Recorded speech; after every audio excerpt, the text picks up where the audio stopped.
Porteira aberta, seja bem-vinda, bem-vindo ao podcast do Patrone, espaço para falar do agro com quem entende. 4 milhões de hectares.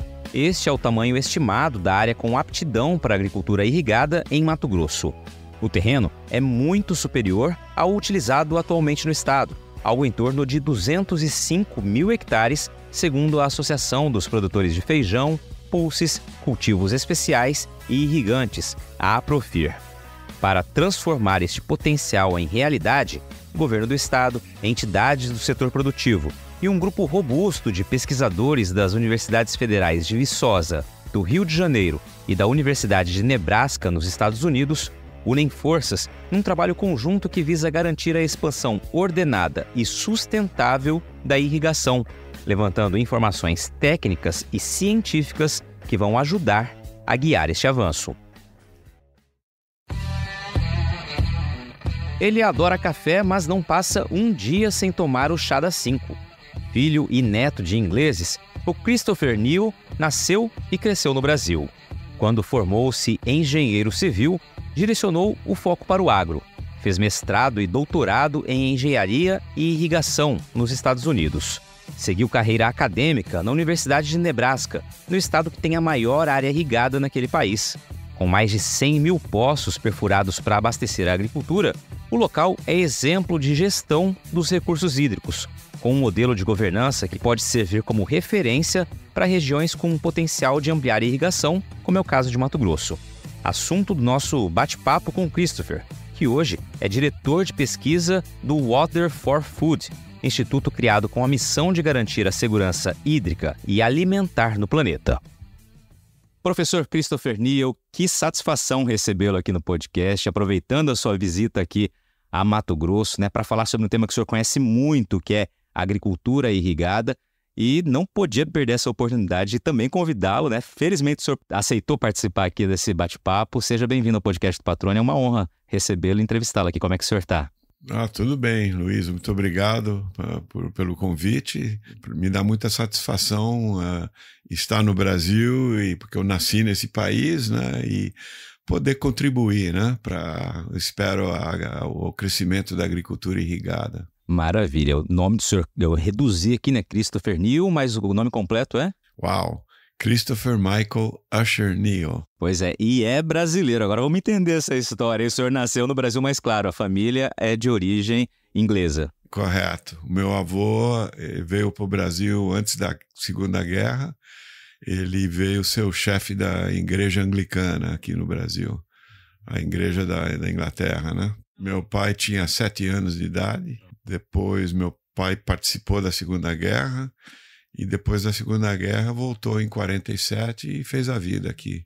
Meu avô morava no Rio na época e meu pai conheceu minha mãe lá e casaram, e eu nasci no Rio de Janeiro, estado da Guanabara, quando era capital federal. E o sotaque carioca não pegou não, Não pegou porque eu fui pequeno para São Paulo e sou paulistano. Maravilha. E o senhor tinha algum vínculo já com a agricultura? A gente conversava antes um pouquinho sobre isso. Como começa a despertar o olhar do Christopher também para a agricultura? Eu tive oportunidade quando crescendo, meus pais se separaram e meu pai casou de novo, E minha madrasta, o pai dela tinha uma fazenda que a gente ia passar as férias de verão, era lá para aquela região de São José do Rio Preto, E o meu tio também, por lado da minha madrasta, era gerente de uma das fazendas da King Ranch do Brasil, lá em Presidente Prudente, naquela área. Então, eu tive uma infância ligada a passar verão na fazenda, andando a cavalo, E aí, depois que eu estudei engenharia civil, eu e um colega da mesma turma tínhamos interesse em agricultura. Como é que nós vamos aplicar nossos conhecimentos da engenharia civil na agricultura? E aí apareceu irrigação, Canais, tubulações. Fomos para os Estados Unidos e aprender irrigação. Maravilha. A ida do senhor para os Estados Unidos foi numa década que foi bastante complicada da economia brasileira. Eu queria que o senhor trouxesse essa lembrança para a gente aqui também. Foi. Eu fui em 1980. E já quando eu terminei meus estudos em final de 86, que eu fiz o mestrado e o doutorado na Colorado State University, estudei engenharia agrícola e irrigação, e já olhando para empregos no Brasil, a coisa estava muito complicada, né? Tinha inflação de 80% ao mês, e não tinha emprego na área acadêmica, eu não tinha vínculo empregatício, e acabei conseguindo um emprego nos Estados Unidos e fazendo a carreira por lá. Mas me alegra muito poder agora, né, sempre com um olho no Brasil e como eu posso contribuir a esse país que me deu tanto. Maravilha. Vamos só para entender essa história lá, esse início de profissão lá nos Estados Unidos, professor, como é que foi, né, essa oportunidade de emprego? Como é que começa a carreira do senhor? Sim, como eu fiz o doutorado, né, e tinha interesse na área acadêmica, consegui um primeiro emprego na Texas A&M de pós-doutorando. Depois consegui um cargo de professor na Utah State University, no departamento de irrigação, de engenharia de irrigação, e era uma referência mundial, né? Então eu tive a oportunidade de ser colega dos grandes da irrigação, né? Como o Keller, o Walker, esse pessoal, eu trabalhei com eles no começo da minha carreira e aprendi muito. E agora estou passando para frente o conhecimento, né? Maravilha. O senhor falando sobre irrigação, né? Claro que eu lhe conheço pessoalmente há pouco tempo, e dá para perceber, já de primeira impressão, que o senhor fala sobre irrigação com uma paixão verdadeira mesmo. O olho do senhor chega a brilhar aqui. E é algo que o senhor aprendeu realmente a gostar? Foi paixão à primeira vista? Foi esse envolvimento que despertou esse carinho, né? E também por entender todo o potencial de transformação que a irrigação na agricultura pode proporcionar? Com certeza. O poder de transformação é tremendo, né? Você, não só em termos de produtividade das culturas, a possibilidade de implantar novas culturas e o desenvolvimento econômico que vem atrás da agricultura irrigada, em toda a cadeia produtiva, né? Tudo, né? Tratores, implementos, fertilizantes, sementes, transportes, aço, tudo está envolvido nessa cadeia. É um poder muito grande de transformação e é importante realmente quando a gente percebe o quanto isso transforma toda uma cadeia produtiva de fato, né? Professor, hoje a agenda do senhor é professor lá na Universidade de Nebraska. Eu queria que o senhor falasse um pouquinho sobre o que é o estado do Nebraska para a irrigação, né, a nível mundial. O que representa o estado do Nebraska em termos de tecnologia, em termos de conhecimento, em termos de área irrigada? Sim, o Nebraska é o estado, compete com a Califórnia, não, que mais irriga nos Estados Unidos. São quase 3,5 milhões de hectares, né? Quando você compara isso tem países que irrigam isso, né? A Espanha, Egito, né? Então está na ordem de grandeza de países, né? E as 4 grandes companhias de pivô central estão no Nebraska, né? Essa tecnologia foi desenvolvida no Nebraska pela companhia Valley, né, da Valmont, mas existem outras grandes companhias como a Lindsay, a Henk. Então, esse desenvolvimento, essa explosão da agricultura foi possibilitada pela situação hidrológica do Nebraska, que está em cima de um grande aquífero, o High Plains Ogallala Aquifer, e tem uma recarga muito boa lá. 1/3 do estado é uma área de recarga, também é a parte mais profunda do aquífero, e o aquífero, o lençol freático está perto da superfície, então isso facilita o bombeio, diminui o custo, né, de energia. E com a invenção do pivô houve uma explosão, né, porque a agricultura irrigada era feita por tradicional, né? Gravidade, desviar o rio para o canal e vai distribuindo a água por gravidade, a irrigação por sulco. E o agricultor logo percebeu que, usando o pivô central, precisava de menos mão de obra, né? Hoje em dia você controla o pivô do teu telefone, né? Você liga, desliga, existe toda uma cadeia tecnológica que facilita, né, a produção de irrigada, Então houve uma explosão dessa agricultura irrigada de pivô central no Nebraska. E pelas próprias culturas, né? Lá é milho e soja e gado. São as três grandes... acho que o Nebraska é o segundo em milho, um terceiro ou quarto em soja, o primeiro em carne bovina, passou o Texas. E isso porque se produz milho para fazer etanol de milho, e o subproduto do etanol, o DDG, é alimentado ao gado confinado, né? Então, é uma produção verticalizada, tudo se aproveita e tem sido muito produtiva essa cadeia. E essa transformação toda no estado do Nebraska, esses números potenciais, decorrem, evidentemente, desse potencial aproveitado da irrigação. Certo. O importante é frisar que o sistema de governança, né, que foi instituído na década de 60, quando começou a entrar o pivô central, né, forte, só na década de 70 foram 30 mil poços que foram escavados para pivô central. Então, isso fez uma pressão tremenda no aquífero. Então, com o sistema de governança localizado, né, pelos NRDs, Natural Resource Districts, eles têm o poder de criar as regras locais de bombeamento, e o conselho de administração desses distritos são eleitos pelo povo da região, daquele distrito, né? Então tem uma eleição, o pessoal se candidata, muitos são agricultores, são irrigantes, entendem, e eles criam as regras para garantir a sustentabilidade para todos. Esse é o objetivo dos NRDs, e tem sido muito, muito bom para o estado do Nebraska. Pois é, além esse conjunto de pessoas, né, que agem democraticamente, como o senhor até exemplificou, são localizados. Então, cada núcleo tem o seu conselho. E como que funciona a governança, a gestão desse recurso hídrico? Então, a governança da água subterrânea é feita localmente por esse conselho, por esse distrito, né? E o distrito tem um gerente geral, né? Tem pessoal técnico de apoio, né? Que ajuda o agricultor e tal, né? Que media os poços de observação. No oeste do estado, todos os poços têm um medidor de vazão e um totalizador, então é controlado. Se o agricultor só pode bombear 300 milímetros por ano, isso é controlado por esse distrito, né? E se o agricultor não obedece às regras, ele ou ela podem perder o direito de uso da água. Então funciona bem, né?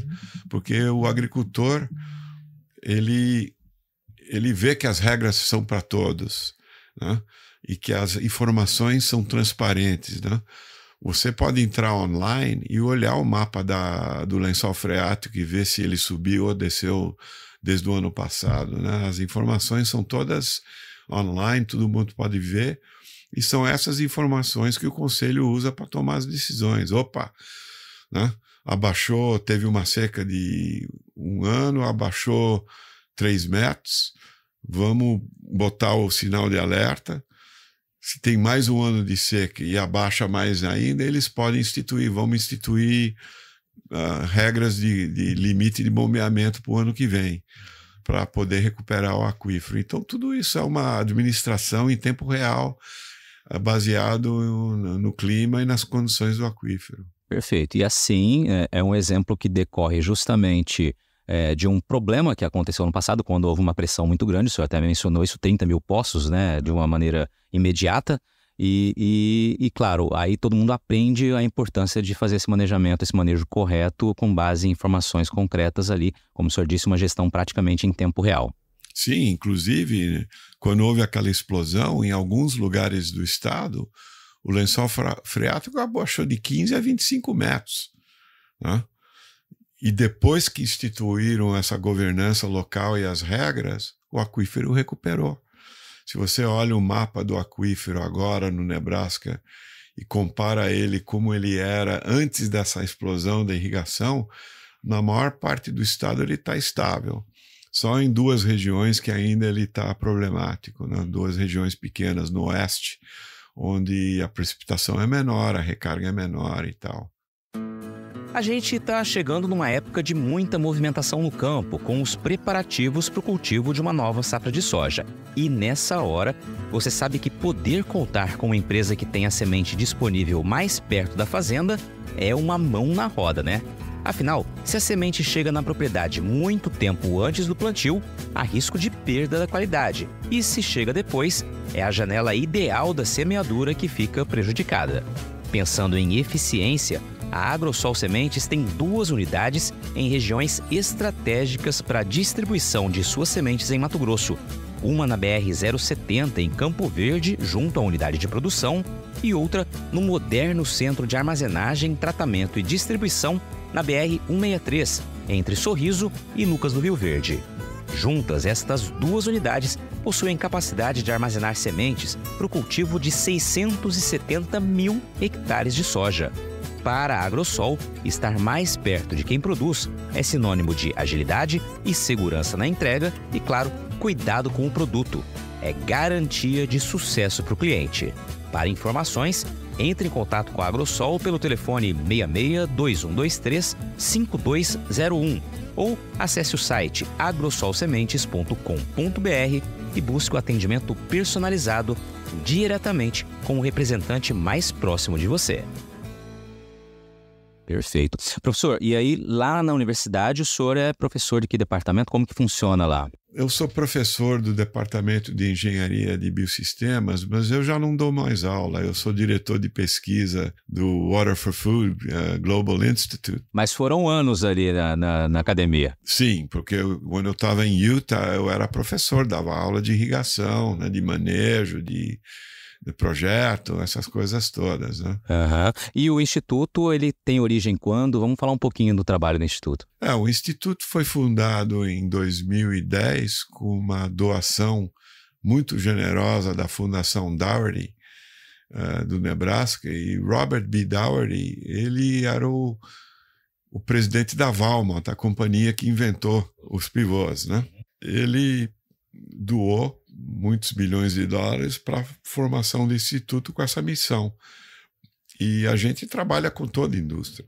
Nós trabalhamos com a Lindsay, com a Netafim de gotejamento, com a Jane, aqui no Brasil é Nandan Jane, né? Acho que já também mudou, né? Então a gente trabalha com diferentes companhias também, com Bayer, com Syngenta. A gente trabalha com muitas das indústrias, com o Banco Mundial, com a FAO, com NGOs, né, como a TNC, WFF.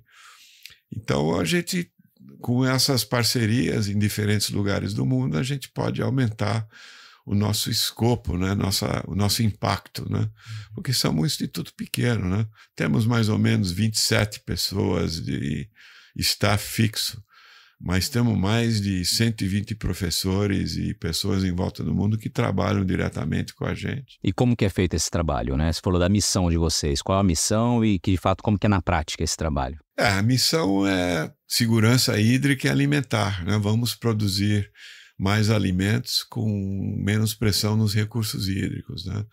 A gente fica ouvindo a conversa que a agricultura usa 70% da água, blá, blá, blá, blá, blá, né? Então a gente tem que falar, não, peraí, é verdade, em parte sim, depende do local, né? Depende aonde, né? Depende se é de sequeiro ou irrigado, né? Tem muitos poréns, né, nesse dado, né? E o importante é exigir com as comitês de bacia, com aqui no Brasil, que é o sistema, ou comitês lá nos Estados Unidos que regem bacias, sim, se vocês ficam mencionando que a agricultura usa tanta água, então, por favor, ponham um assento na mesa para a gente conversar também, temos que fazer parte da conversa, né? Então, nosso instituto tem feito esse trabalho no Conselho Mundial das Águas, né? trazendo a parte da agricultura para o conselho, né, que se preocupava mais com água urbana, né, tratamento de esgoto, essas coisas, né, que não deixa de ser importante, mas a água é uma só que a gente tem que aproveitar e administrar bem. E esse trabalho de vocês, especificamente no que diz respeito, eu não vou perguntar nesse momento sobre o trabalho prático lá no campo, né, com as orientações que a gente vai mencionar adiante, mas esse trabalho de sentar à mesa, de ocupar uma cadeira ali e também trazer um pouco, de fato, do conhecimento, da realidade, isso tem surtido efeito? Sim, eu acho que sim. Tanto é que, por exemplo, aqui no Mato Grosso, nós estamos com parcerias com o Federal de Viçosa, com a Profir, né, Associação dos Produtores de Feijão, Pulses e Irrigantes, e o governo do estado, né? O governador Mauro Mendes está muito interessado e apoiando, né? E as secretarias que o governo dele estão apoiando esses estudos, né? De como intensificar a agricultura irrigada em áreas existentes, tá? Isso é importante. Áreas existentes, onde já tem agricultura, onde já tem alguma irrigação, como vamos formar os polos e aproveitar e expandir a irrigação sustentavelmente. Então, esperamos ter um impacto aqui, né? Recebemos uma delegação do Paraná, o governador Ratinho Júnior veio para o Nebraska com uma delegação, que nem Mato Grosso, veio agora no começo desse ano e vamos começar um trabalho com eles também, que eles querem estudar a parte noroeste do estado, que é mais seca, né? Como implementar a agricultura irrigada para garantir a produção, justamente, porque estamos vendo essa mudança de padrão de precipitação, né? Onde a precipitação, não em quantidade, mas o timing dela, né? Ela está está atrasando e isso afeta, né? Se a soja entra à tarde, não dá tempo para o milho safrinha, né? Então, a irrigação pode ser um mecanismo de garantir a produção, aproveitando as chuvas e aumentando a produção e potencialmente uma terceira safra, né? Excelente. Antes da gente falar mais sobre Mato Grosso, sobre o potencial que temos por aqui, professor, eu queria que o senhor falasse um pouquinho do trabalho no Instituto em outros países do mundo, né? Eu trouxesse alguns exemplos para a gente.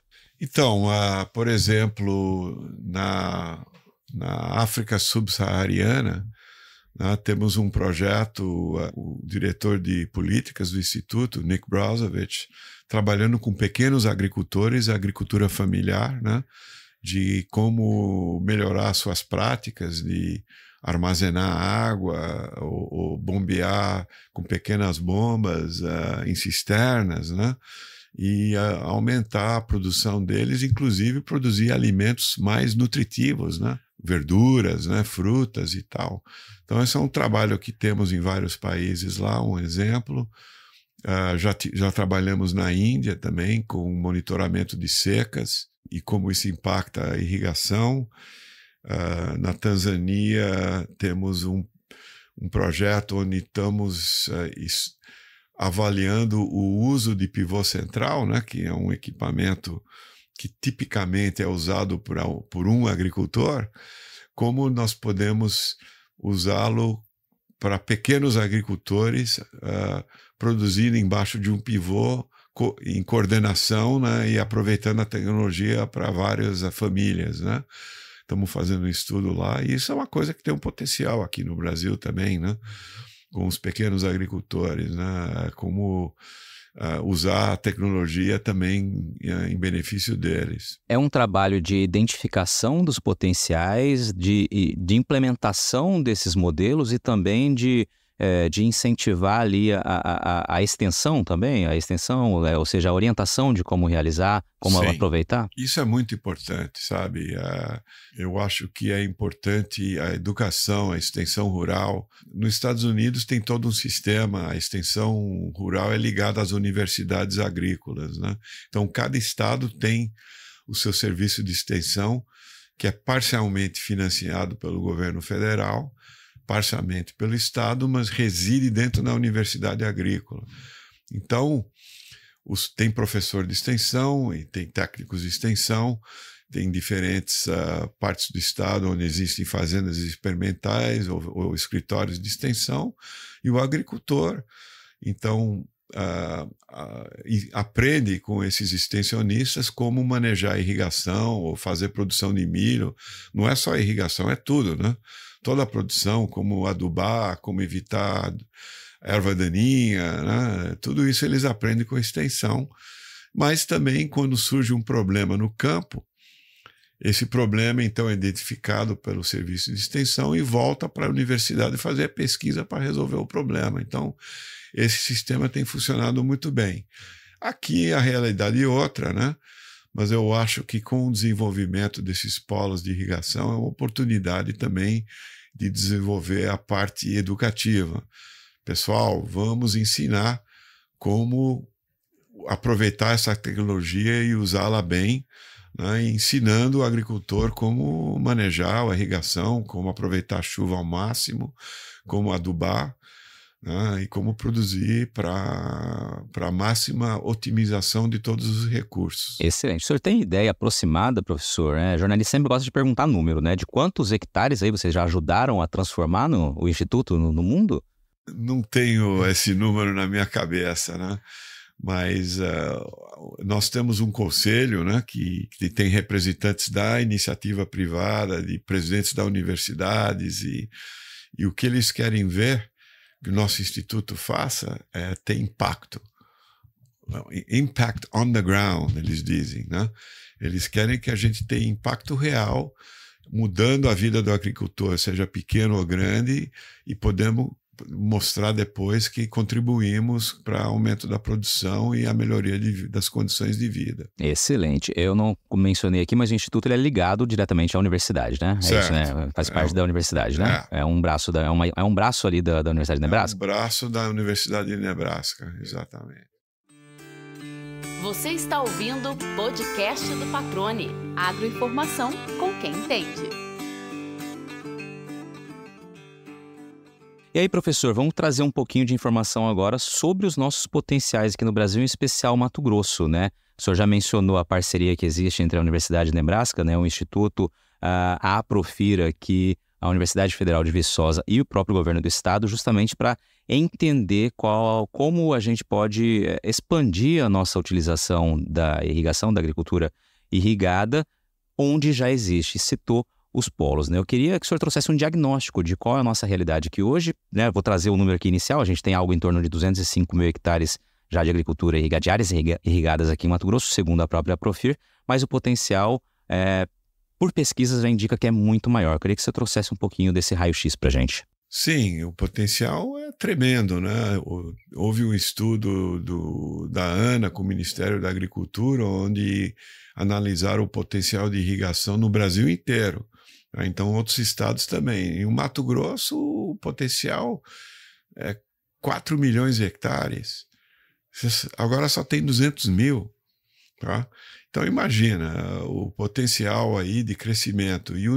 Imagina, o Nebraska são 3 milhões e meio. O Mato Grosso tem um potencial similar.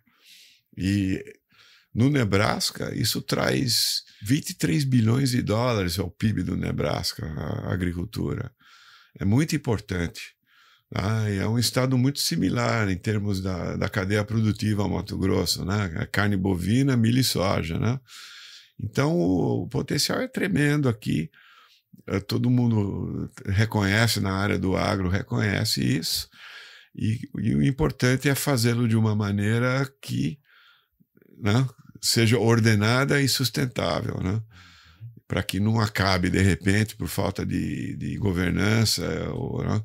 Porque a gente tem que estar atento aos câmbios climáticos. Eu sei que isso é um assunto meio polêmico, né? Principalmente na área agrícola, mas quem está na agricultura há décadas sabe que o clima está mudando, né? Então é importante a irrigação é uma maneira de criar resiliência, né? Falamos sobre a mudança de padrão de precipitação no Mato Grosso.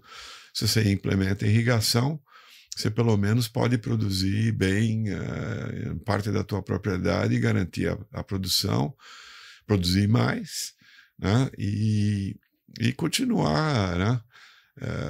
O Brasil é o celeiro do mundo, né? Eu acho que o Brasil tem um potencial, depois de viver tantas décadas nos Estados Unidos e ver que em muita parte dos Estados Unidos só se produz uma vez no ano por causa do inverno, que é duro lá, né? Aqui se pode produzir em muitos lugares o ano inteiro, é um potencial tremendo, né? O que se tem que investir em toda a cadeia, né? Produtiva, né? Então isso inclui o transporte, ferrovias, portos, tudo que nessa cadeia tremenda que o Brasil tem é a exportação dos produtos e dos alimentos, né? E também energia. Exatamente. Não se pode desenvolver irrigação sem energia.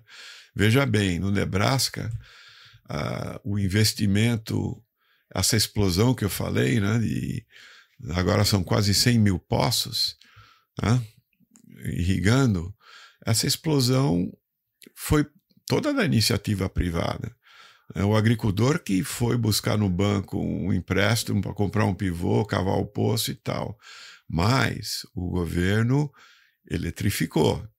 O governo foi responsável pela eletrificação rural e pela melhoria do sistema de transportes para escoar os grãos.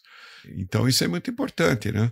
Tem que melhorar a parte energética, né, para poder desenvolver a irrigação. Pois é, esse é um tema que desperta muito alerta, né, muita preocupação, especialmente, né, para a própria Profir, porque existem pontos de carência de energia elétrica, por exemplo, em Sorriso, né, uma preocupação muito grande do setor, né? Hoje há uma limitação, inclusive, para a instalação de novos pivôs, justamente por conta da falta de energia elétrica, ou seja, para atender a demanda, é uma demanda que tende a ser cada vez mais crescente. Então é um ponto muito importante o senhor trazer aqui. Aí a gente falou, o senhor mencionou a parceria, né? Como está sendo feito esse trabalho e quais são os pontos principais que precisam ser levados em consideração para que a gente possa aproveitar esse potencial, né, de maneira segura, como o senhor tem frisado ao longo da entrevista? Sim, então os estudos vão envolver, analisar em cada polo de irrigação, né? São 3, eu acho que aqui no estado de Mato Grosso, que vamos analisar nessa segunda fase do projeto. Temos que olhar se tem água subterrânea, que tamanho que é aquífero, onde é a recarga dele, modelar ele para então simular bombeamento, né? Como isso vai afetar a vazão base dos rios, que tipo de aquífero é, e aí a vazão dos rios, né? A hidrologia do rio, né?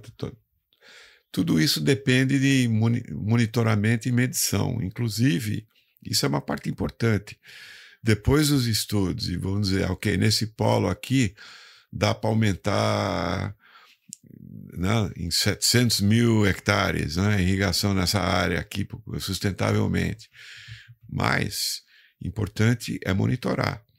Então, acho que cada outorga de poço tem que ter um totalizador de vazão, né, um medidor, né, porque isso é um custo insignificativo comparado com o custo do poço e do pivô.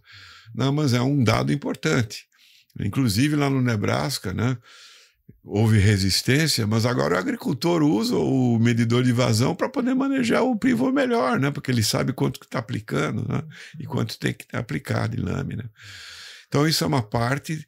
E o monitoramento, né? Depois, postos de observação, postos de medição de vazão nos rios, para constantemente estar medindo os recursos hídricos e monitorando, e um sistema de governança que seja flexível, né? Não só flexível na outorga do bombeamento, do uso, mas um sistema que pode fazer ajustes de acordo com uma seca de 3 anos, vamos dizer, né? Que no futuro pode ser o normal. Já estamos vendo isso acontecer. Eu sei que é um assunto polêmico, mas já fazem 10 anos que o pessoal que entende de modelagem climática está avisando, olha, os extremos vão ser mais extremos e frequentes. Extremos significa enchentes ou secas. Acabamos de ter um exemplo no Rio Grande do Sul disso, né? Eles estavam numa seca e, de repente, aquela chuvarada doida, né? Que criou um problema muito sério lá. E estamos vendo isso na Ásia Central, estamos vendo nos Estados Unidos, estamos vendo em várias partes do mundo esses extremos. Então, instituir resiliência, tá? Resiliência seria, vamos olhar cada bacia, ver como armazenar água, vamos ver se armazenamos na água subterrânea, incrementamos o aquífero, se der, em certas épocas do ano, ou se vamos ter que construir barragens de múltiplo uso, né? Uma barragem que vai não só controlar a enchente, mas também suprir água em época de seca, né? Para todos os usos da bacia. Isso inclui ecologia, né? Inclui áreas urbanas, inclui agricultura, né? Cada bacia vai ter que ser analisada sob essa ótica, e cada bacia é diferente. É um estudo que tende a demorar quanto tempo, professor? E para que a gente também possa ter os apontamentos que precisarão ser colocados em prática? O estudo agora, eu acho que em 1 a 2 anos, né, vamos completar. Uma dificuldade num estado tão remoto como o Mato Grosso é os dados, né? Conseguir os dados, porque são poucas postos de monitoramento, né? Então nós vamos ter que buscar dados e modelar com pouca informação, né? Mas vai sair, né? Inclusive a gente usa a tecnologia de imageamento por satélite, né, para mapear os biomas, a agricultura irrigada, e podemos estimar quanto a agricultura irrigada existente já está usando de uso consultivo da água, né? Isso podemos estimar com modelos usando imagem de satélite. Então, temos que fazer esse trabalho e temos que olhar o clima também no futuro e levar isso em conta nos nossos cálculos, né?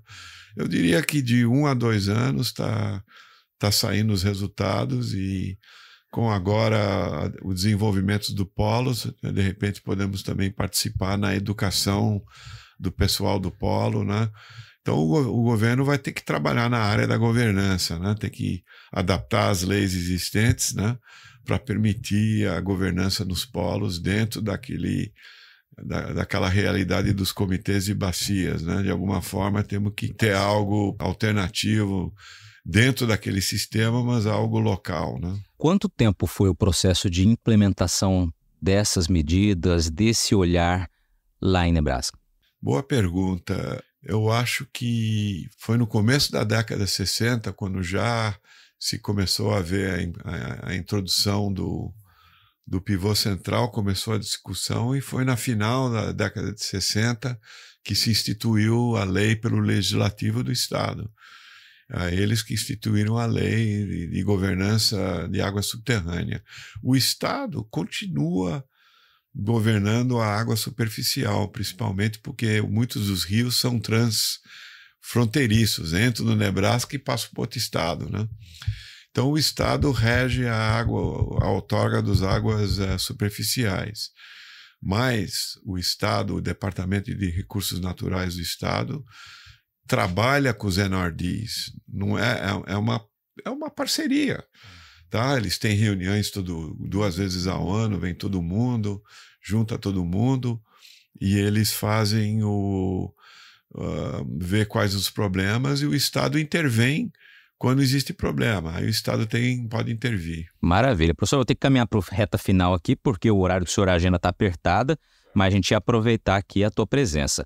Tem 2 pontos característicos aqui no podcast, tradicionais, tá? E eu vou também estender ao senhor aqui, vamos botar o senhor na pegadinha aqui também. Opa! Primeiramente, professor, a gente sempre gosta de saber qual seria aquela pergunta que o senhor gostaria de responder um dia, que não lhe perguntaram. Eu gostaria de falar sobre esse tema aqui, mas não me perguntaram. Essa é a oportunidade, o microfone está aberto para o senhor aí. Ai. Vale tudo? Vale tudo, vamos lá. Pode ser sobre o tema, fica à vontade. Puxa, mas... bom, eu tenho uma atividade minha que não está relacionada com isso, é música, né? Eu toco violão, Eu gosto da bossa nova, né? Né? Então, isso é uma pergunta, né? Seria que outra atividade você faz, né? Então, eu tenho um amor pela música e gostaria de fazer mais isso no futuro. Maravilha. E agora o senhor acabou respondendo a segunda, que era justamente uma curiosidade sobre o senhor. Então agora você vai ter que trazer uma outra curiosidade. Já que o senhor pegou uma pergunta e trouxe algo curioso, agora uma outra curiosidade então sobre o Christopher. Eu gosto de andar de bicicleta, né? Mountain bike, né? Eu gosto de andar de bicicleta, eu gosto de esportes. Infelizmente, o meu time de coração foi rebaixado para a 2ª divisão. É santista? Né? Sou santista. Cresci na era Pelé, tive a bênção de poder ver ele jogar no estádio ao vivo, né, em São Paulo, quando eu cresci lá. E eu quero entender como que é possível isso, né? No ano que o Pelé morre, o Santos é rebaixado, né? Era ele que estava segurando de alguma forma, né? Agora, professor, eu vou trazer uma outra aqui para a gente encerrar. A gente conversou sobre isso ali há pouco, né? Chá das 5, o filho de inglês, neto de inglês, faz o chá das 5? Toma o chá das 5? Eu continuo tomando chá das 5. Adoro café. Sou brasileiro. Café pela manhã. Começo o dia com café com leite. Todo o café lá em casa, minha esposa e eu, a gente traz do Brasil o café sempre, porque aqui ele é embalado a vácuo, né? Então ele dura, né? Então a gente volta para os Estados Unidos que nem mula de carga, né? A mala cheia de café no fundo, né? Mas à tarde é o chá. E aí o último chá é lá pelas 4h30, 5, e depois nada mais de cafeína, senão eu não durmo à noite. Né? Maravilha. Professor, quero te agradecer muito pela simpatia, pelo tempo disponibilizado aqui pra gente. Foi de fato uma honra recebê-lo. Parabéns pela história, pelo trabalho. A gente acelerou aqui para realmente aproveitar a tua agenda e conseguir extrair um pouquinho de conteúdo aqui junto ao senhor, para que a gente possa levar, estender esse conhecimento também para quem nos ouve. Fiquei muito feliz com a tua participação aqui. Sucesso, vamos nos falar mais vezes aí, que certamente a gente vai ver a expansão da agricultura irrigada com muita responsabilidade, com conhecimento científico, com esse abraço do governador, dos produtores, né? E também da ciência, da pesquisa, o que é fundamental para que a gente possa avançar com toda a sustentabilidade que a gente sabe que todos nós queremos. Isso aí, muito obrigado pelo convite e estaremos de volta, teremos outra oportunidade de conversar no futuro. E aí a gente traz o violão para cá também. Isso. E aí, gostou do bate-papo? Então dá aquela força e compartilha essa entrevista com os seus contatos. E olha, aproveita para mandar aquele feedback dizendo o que você está achando do podcast do Patrone. Pode criticar, elogiar, sugerir temas e pessoas para dividir boas histórias aqui nos próximos episódios. É só enviar uma mensagem lá no Instagram para @LuizPatrone que a gente troca uma ideia, viu? Então, gente, sucesso da porteira para dentro, força e fé da porteira para fora e vamos que vamos. Você ouviu o podcast do Patrone, agroinformação com quem entende.